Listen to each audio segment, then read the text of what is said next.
शर्मा को जयपुर से bureau chief पूजा जोशी के साथ आज रात 9:30 बजे सिर्फ साधना प्लस न्यूज पर। राजस्थान में साधना प्लस न्यूज को आवश्यकता है तहसील, विधानसभा, जनपद एवं संभाग स्तर पर कुशल संवाददाताओं की।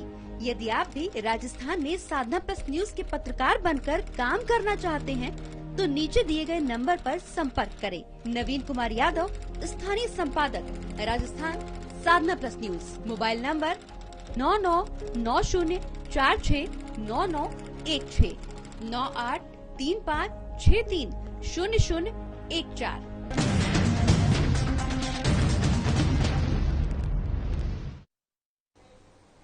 नमस्कार, आप देख रहे हैं साधना प्लस न्यूज। आपके साथ मैं अंजलि, आप सभी का स्वागत करते हैं हमारा राजस्थान के हमारे इस बुलेटिन में।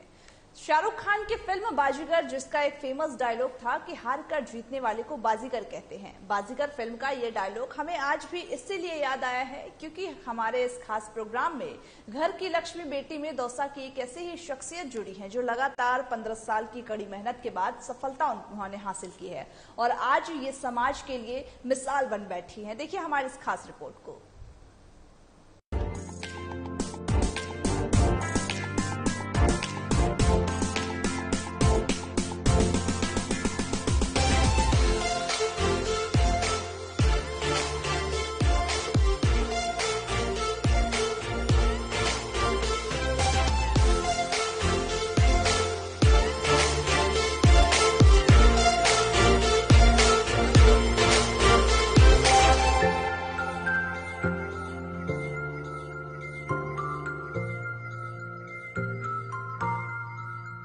घर की लक्ष्मी बेटियां में हम आपको दिखा रहे हैं एक ऐसी शख्सियत को जो आज अपनी कड़ी मेहनत से समाज के लिए मिसाल बन गई हैं। जी हाँ, हम बात कर रहे हैं दौसा जिले की सारिका शर्मा की, जिन्होंने तकरीबन 25 साल की उम्र तक एमए और बीएड कर लिया था।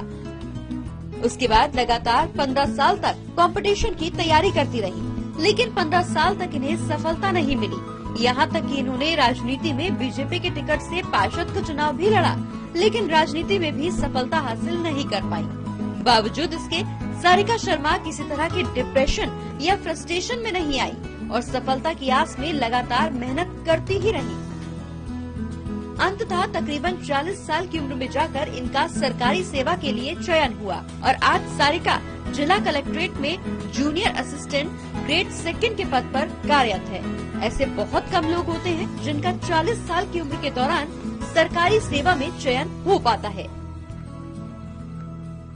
सारिका शर्मा कहती हैं कि जिंदगी के भी हर मोर्चे पर बेशक हारते जाएं, लेकिन मन में कभी हार नहीं माननी चाहिए और अगर कोई विजेता बनना चाहे तो उसे पहले विनम्र, प्रेममय, शांतिमय और आनंदमय इंसान बनना होगा।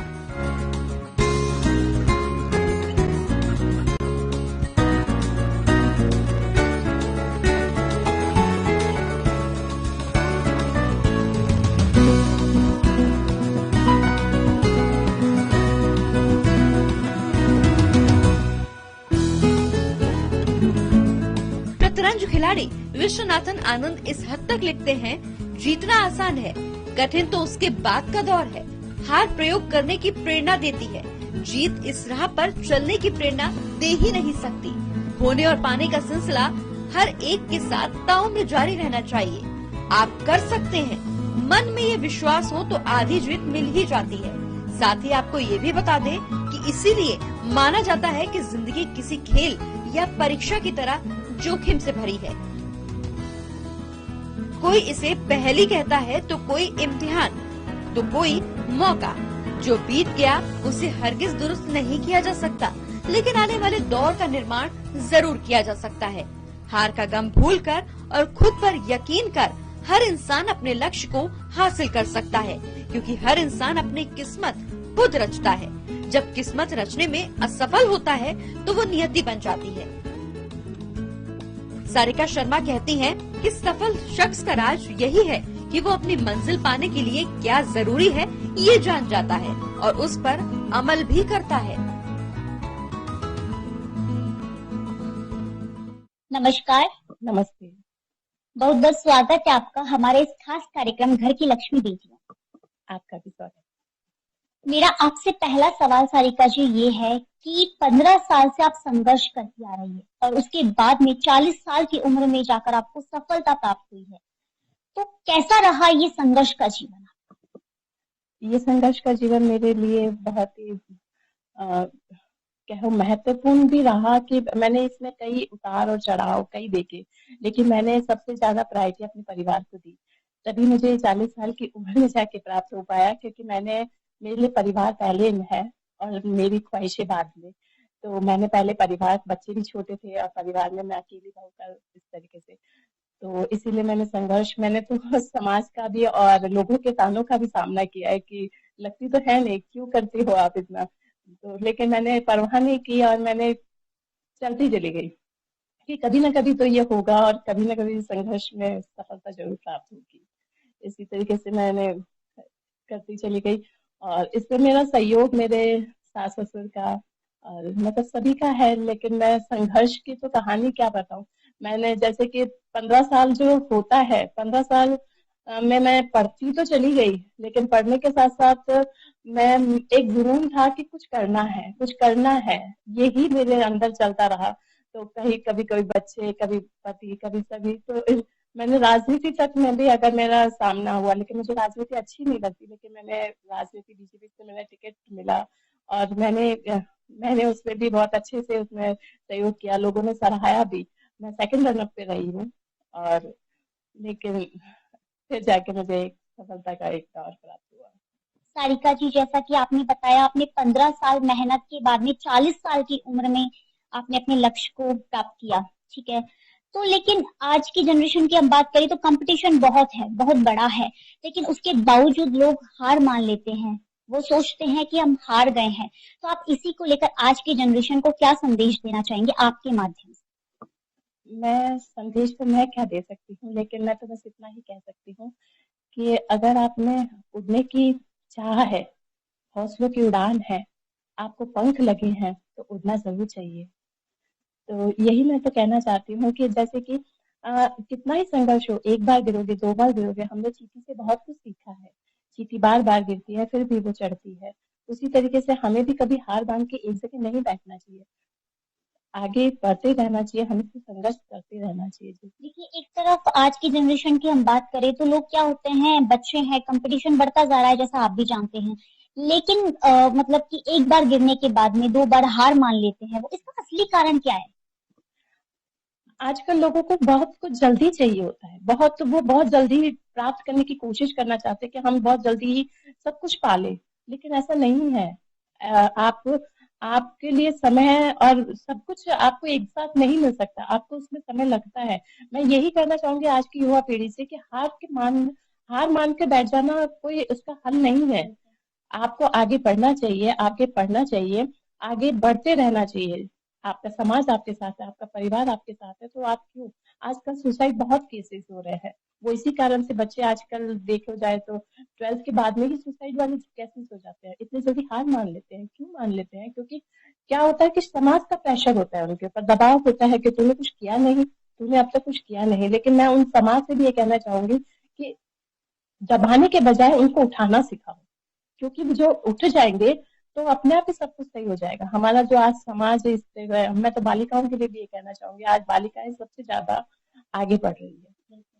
तो यही मैं इसी के साथ संदेश देना चाहती हूँ कि हार के बैठना वाले, हमेशा जीत ही आपके आगे। मेरा आपसे अगला सवाल ये कि आप अपनी सफलता का श्रेय किसको देना चाहेंगी और क्यों? मैं अपनी सफलता का श्रेय मैं अपने हस्बैंड को देना चाहूंगी, क्योंकि सबसे ज्यादा इन्होंने ही मेरा साथ दिया, सहयोग दिया। और ये जिस तरीके से मैं 15 साल तक संघर्ष करती चली गई, तो इन्होंने ही मुझे बोला कि एक ही राह पे बढ़ने से अच्छा है कि कोई राह चेंज करके देखो। तो फिर मैंने जूनियर असिस्टेंट का फॉर्म भरा और ये मीडिया से है, पत्रकार है, तो इन्हें टाइपिंग भी अच्छी आती थी और इन्होंने ही मुझे टाइपिंग सिखाई और इस तरीके से इन्होंने मुझे बहुत सहयोग दिया। और आज मैं जो कुछ भी हूँ, आज मैं कलेक्ट्रेट में जॉब करती हूँ, मैं वहाँ बैठती हूँ तो रुतबा भी है, लेकिन इन्हीं का सब कुछ है। पर मैं इन्हीं के साथ साथ मेरी सासू माँ और ससुर जी का भी है, जिन्होंने परिवार संभाला, तभी मैं कुछ कर पाई। ससुर जी ने मुझे मोटिवेट किया, तभी मैं कुछ कर पाई। मेरे अजमेर में माता पिता जिनके संस्कार मेरे साथ हमेशा रहे, उनका आशीर्वाद हमेशा रहा। बच्चों, मेरे भैया भाभी, मेरे मेरे जितना भी यहाँ का परिवार है, सभी ने मेरे को बहुत सराहा है। कभी मुझे इस तरीके से नहीं किया कि भाई क्या है, मोटिवेट करते चले गए और मैं आज इस मुकाम तक पहुंच गई। कहने का तात्पर्य यह है कि आपकी जो ये 15 साल की मेहनत है उसमें आपके परिवार ने भी आपका फुल सपोर्ट किया है। बिल्कुल, मेरा परिवार ही मेरा सब कुछ है, यही मैं कहना चाहूंगी। हाँ, और जीवन के 2 पहिए होते हैं, वैसे ही मेरे हस्बैंड और मैं हमेशा साथ रहते हैं और इन्होंने हमेशा कंधे से मिला के मेरे साथ दिया है। सारिका जी, जैसा कि सुनने में आया है कि आपको सिंगिंग का भी जबरदस्त शौक है और देखा जाए तो आप फेसबुक है या सोशल मीडिया पर भी काफी एक्टिव है। इसके बारे में, आपके शौक के बारे में। हाँ, मुझे सिंगिंग का शौक है और मुझे बचपन से मुझे सिंगिंग का शौक था, लेकिन क्या हुआ, परिवार में इस तरीके से मैं घुल मिल गई और अपने अचीवमेंट को प्राप्त करती चली गई, तो सिंगिंग जहाँ छूट गया था, तो वहीं मेरे पति ने फिर से मुझे एक बार मोटिवेट किया कि लाओ आओ फिर से अपन सिंगिंग करते हैं, और हम करते चले गए। आज ये मेरा एक सिंगिंग शौक है, प्रोफेशनल तरीके से नहीं, लेकिन हमें एक बहुत अच्छा लगता है जब हम दोनों साथ में सिंगिंग करते हैं, दोनों अच्छे वक्त बिताते हैं। तो ये कहना चाहूंगी। मेरा आपसे अंतिम सवाल और एक अहम सवाल है कि एक संपूर्ण नारी की परिभाषा क्या होती है, और दूसरी चीज कि आप अपने भविष्य को आगे कैसे देखती हैं? संपूर्ण नारी की परिभाषा, मैं तो इतना ही कहना चाहूंगी कि संपूर्ण नारी एक परिवार से ही जन्म लेती है, परिवार में ही उठती है, परिवार तक नहीं है। लेकिन आज लोग पहले से सीमित एक परिवार तक ही कर देते थे, लेकिन आज वो समाज में भी है। आज उसका रुतबा कहीं पे भी देख लो, मैं मानती हूँ नारी है तो जहान है। तो नारी तो मतलब अगर नारी है तो सब कुछ चल रहा है। कि अगर भारत माता क्यों कहते हैं, फिर भी हम उसी पे डिपेंडेंट रहते हैं कि पूरी भारत माता ने पूरा हिंदुस्तान संभाल रखा है। तो उसी तरीके से मैं तो कहना चाहूंगी। भविष्य का क्या है? भविष्य का तो मैं ऐसा है कि मुझे सोशल वर्कर के रूप में काम करना चाहती हूँ, और मैंने किया भी है। जैसे कि कोरोना काल में भी मैंने अपनी सैलरी से मैंने लोगों की मदद की है और मास्क भी बांटे हैं। इसी तरीके से मैं भविष्य में और भी मैं लोगों की मदद करना चाहती हूँ, सोशल वर्क का काम करना चाहती हूँ, जिससे उन लोगों तक अपनी मदद पहुंच सके, जो गरीब हैं, जो असहाय हैं, उन लोगों तक मैं यही आपके माध्यम से। आज हमने आपको हमारे इस खास कार्यक्रम में एक ऐसी ही महिला से मिलवाया जिन्होंने अपने संघर्ष के लिए, अपनी मेहनत से, अपने जीवन से अपने लक्ष्य को प्राप्त किया। 15 साल मेहनत करके 40 साल की उम्र में उन्होंने अपने लक्ष्य को प्राप्त किया, और इन्हीं से हमें सीख लेनी चाहिए कि जीवन में किस तरीके से आगे बढ़ा जा सकता है। आज की जनरेशन को हम देखें तो कैसे वो फ्रस्ट्रेशन में आ जाती है, टेंशन में आ जाती है अपने भविष्य को लेकर, लेकिन ऐसी महिला जिन्होंने कभी भी टेंशन नहीं लिया, सपोर्ट से अपनी लाइफ में आगे बढ़ी। और इसी तरीके से मैं सभी से यही कहना चाहूंगी, इन्हीं के माध्यम से, कि ऐसे ही लाइफ में आगे बढ़े और अपनी सफलता को नाम दे, मुकाम दे, और अपनी जो प्रतिभा है उसको बाहर निकाले।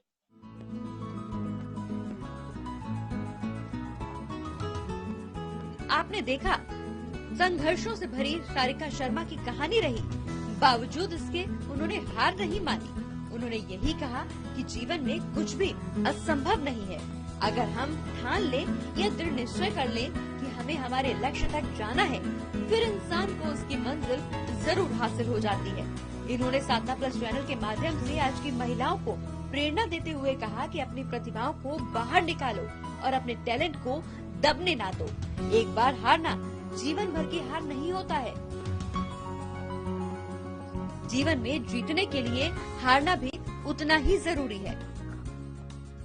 कहते हैं जिंदगी संघर्ष का दूसरा नाम है, और देखा जाए तो हर किसी को जीवन में संघर्ष करना ही पड़ता है। हर किसी के जीवन में संघर्ष के अलग अलग किस्से हैं, अलग अलग कहानियां हैं। आज हमने बात की सारिका शर्मा से और जाना कि इनकी जिंदगी का भी एक अलग ही संघर्ष रहा है।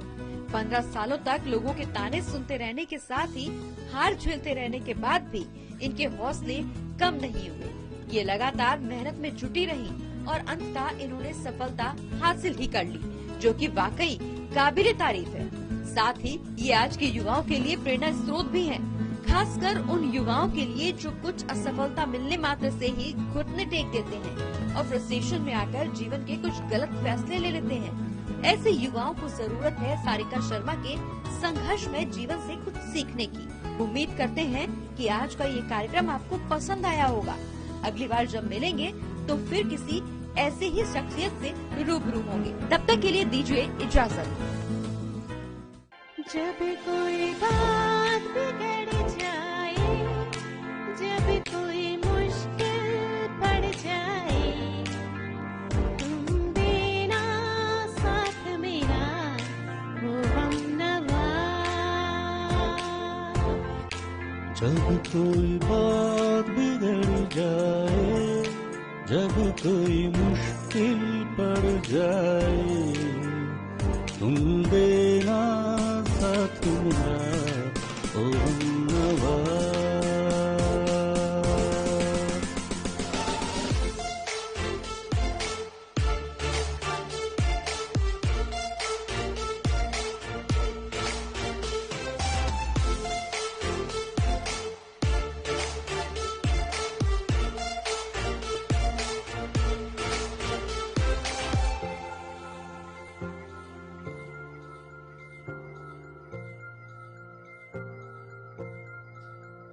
हो चांदनी जब तक रात देता है हर कोई साथ, तुम अगर अंधेरों में ना छोड़ना मेरा हाथ। हो चांदनी जब तक रात देता है हर कोई साथ, तुम अगर अंधेरों में ना छोड़ना मेरा हाथ। न कोई है न कोई था जिंदगी में तुम्हारे सिवा, तुम देना साथ मेरा ओ हमनवा।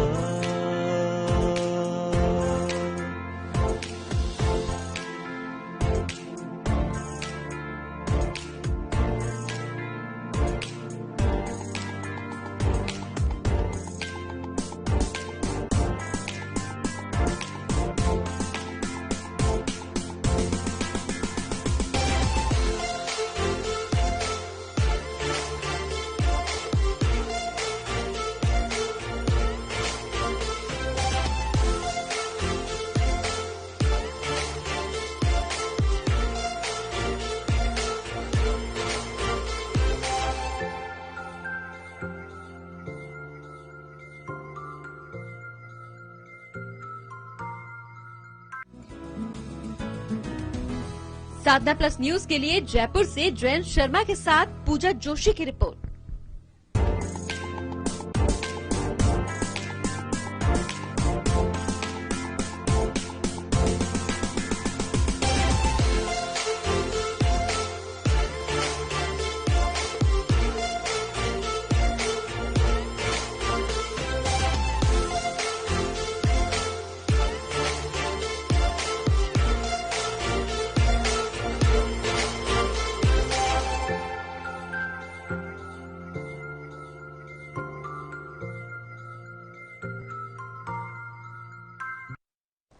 ये थी दौसा की सारिका शर्मा, जिन्होंने अपनी मेहनत और लगन के बल पर एक ऐसा आयाम आज कायम कर लिया है जो कि पूरी दौसा की महिलाओं के लिए एक रोल मॉडल बनी है। अब बढ़ते अगले खबर की ओर, जहां पर कोटा सुल्तानपुर कल रविवार को लोकसभा अध्यक्ष ओम बिरला की प्रेरणा से सुल्तानपुर कस्बे की गोपाल गौशाला परिसर भौरा रोड पर जन्नी सोशल वर्क और हेल्थ संस्था द्वारा निःशुल्क विशाल मल्टी स्पेशलिस्ट चिकित्सा शिविर का आयोजन किया जाएगा, जहां पर संस्था के अध्यक्ष और कार्यक्रम संयोजक डॉक्टर विपिन योगी ने बताया है कि चिकित्सा शिविर की तैयारी पूर्ण कर ली गई है।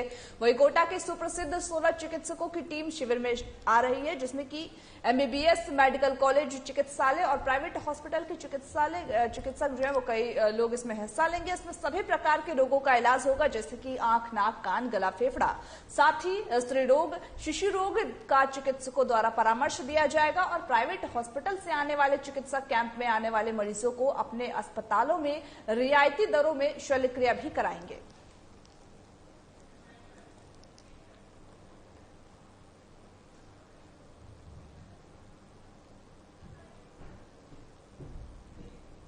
पंचायत द्वारा बनाया जा रहा सार्वजनिक पार्क के सिंहद्वार का पिपलदा विधायक ने शिलान्यास किया है। वही बता दें कि इटावा लुहावद ग्राम पंचायत द्वारा बनाए जा रहे सार्वजनिक पार्क और मेला ग्राउंड के लिए बाउंड्री वॉल का शिलान्यास क्षेत्र विधायक रामनारायण मीणा द्वारा किया गया। सरपंच संघ के प्रदेश प्रवक्ता और पूर्व सरपंच रफीक पठान ने बताया है कि ग्राम पंचायत लुहावन द्वारा हड़ौती क्षेत्र में पहला पंचायत पार्क बनाया गया है, जो कि सार्वजनिक पार्क और मेला ग्राउंड है। उसका आज शिलान्यास समारोह कार्यक्रम होगा, जिसके मुख्य अतिथि क्षेत्रीय विधायक पूर्व सांसद रामनारायण मीणा थे। ग्राम पंचायत का भी पैसा लग सकता है, राज्य सरकार का भी लग सकता है, सबका लग सकता है, क्योंकि मंदिर में कहीं प्रॉब्लम थी तो हमने उसको सब कुछ सही कर दिया। इसमें हमने जो प्रोजेक्ट लिया है उसमें चारों तरफ तो इसकी बाउंड्री वॉल है, उसका काम अतिक्रमण का 2 अतिक्रमण आगुस्ता है। एक सिंह द्वार इसमें शानदार तरीके से बनाया जाएगा। उसका आज भूमि पूजन होना था, पर पंडित जी को दूसरी जगह लगन चिन्हवाना था, पंडित जी वो छोड़ यही चल गया। तो एक तरह से ये भूमि पूजन ही है। इसमें सांगड़िया के निजी स्कूल टिनी टॉयज में आज मदर्स डे का बड़े हर्षोल्लास के साथ मनाया गया, जहां पर स्कूल के व्यवस्थापक पुरुषोत्तम मीणा ने बताया है कि एक मां अपनी संतान की सबसे अच्छी दोस्त होती है, क्योंकि वह हर एक चीज का ध्यान रखती है जिसे हमें सबसे ज्यादा जरूरत होती है, और इसीलिए उन्हें धन्यवाद देने के लिए आज का दिन मनाया गया है। और आज का दिन उनको समर्पित, जिसमें हर साल सभी मातृ दिवस के रूप में मनाते हैं। वही विद्यालय में बच्चों को विभिन्न प्रतियोगिता आयोजित की गई थी, जिसमें सभी बच्चों ने बड़े ही हर्षोल्लास के साथ और उत्साह के साथ इसमें भाग लिया।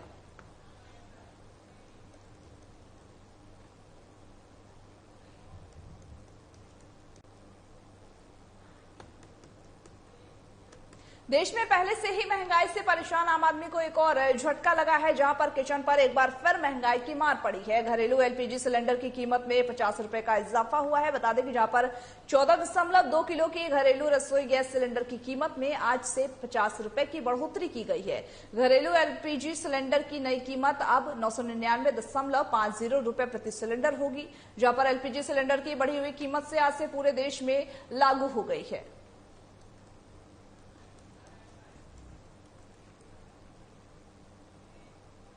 थानाधिकारी सुमेर सिंह की अध्यक्षता में थाना परिषद में सुरक्षा सखियों की बैठक आयोजित किया गया था, जिसमें कि अपने क्षेत्र में होने वाली घटनाओं के बारे में पुलिस को तुरंत सूचना देकर के पुलिस के कार्यों में सहयोग की अपील की गई है। बता दें कि जहां पर थानाधिकारी सुमेर सिंह ने बताया है कि थाना परिसर में आयोजित सुरक्षा सखियों की बैठक में बाल विवाह, महिला अत्याचार, बाल मजदूरी आदि सभी समस्याओं के बारे में जानकारी दी गई है।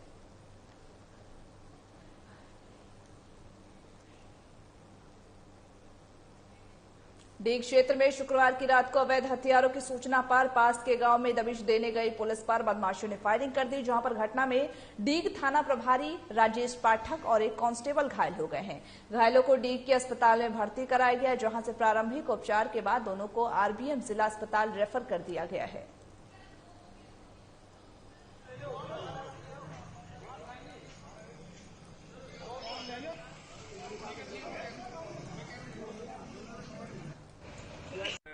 अवैध हथियारों की सूचना थी सुनहरी ठाकुर के घर में। जब वो सूचना पुख्ता थी तो इन्होंने रेड की, वहाँ उन्होंने फायरिंग कर दी।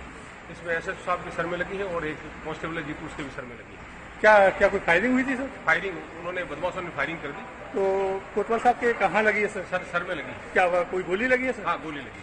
ठीक सर। अगली खबर हनुमानगढ़ से है, जहां पीलीबंगा कस्बे में एक नाबालिग लड़की को बहला फुसला कर भगा ले जाने का मामला सामने आया है। आपको बताते चले कि इस मामले को लेकर के नाबालिग लड़की के भाई ने थाने में मामला दर्ज करवाया था और उसकी छोटी बहन घर पर अकेली थी और इसी बात का फायदा उठा करके उसके पड़ोस में अपने मामा के पास रहने वाला एक लड़का उसकी छोटी बहन को बहला फुसला कर भगा ले गया। पुलिस से मिली जानकारी के मुताबिक लड़का और लड़की दोनों ही नाबालिग हैं। दोनों को दस्तयाब किया गया और फिर CWUC के समक्ष पेश किया गया है। वही मामले में अभी भी अनुसंधान जारी है। यहाँ पर बता दें कि पुलिस ने CW के समक्ष ये मामला दर्ज करवाया है और उसके बाद फिर ये पूरा मामला हनुमानगढ़ का बताया जा रहा है, जहां पर नाबालिग को भगा ले जाने का मामला सामने आया है, जहां पर बताया जा रहा है कि दोनों ही लड़का और लड़की दोनों ही नाबालिग है। बताया जा रहा है थाने में इस पूरे मामले को लेकर के लड़की के भाई ने थाने में मामला दर्ज करवाया है। बताया जा रहा है कि उसकी छोटी बहन जो कि घर पर अकेली थी, उसका फायदा उठा करके पड़ोस में रहने वाले युवक ने उसे बहला फुसला कर अपने साथ भगा ले गया, जिस पूरे मामले को लेकर के पुलिस में रिपोर्ट दर्ज कराई गई है। वहीं पुलिस ने जांच जारी की, जिसमें कि दोनों ही लड़का और लड़की दोनों को ही दस्तयाब किया गया है और लड़का और लड़की बताया जा रहा है कि नाबालिग हैं। सीडब्ल्यूसी के समक्ष इन दोनों को ही पेश किया गया है।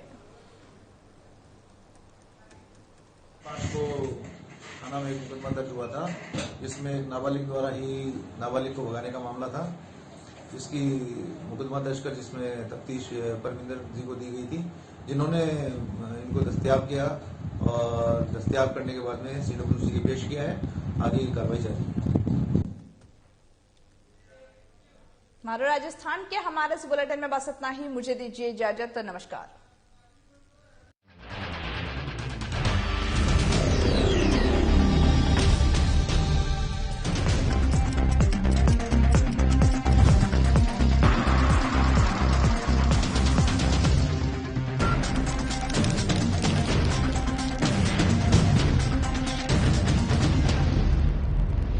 राजस्थान में साधना प्लस न्यूज को आवश्यकता है तहसील, विधानसभा, जनपद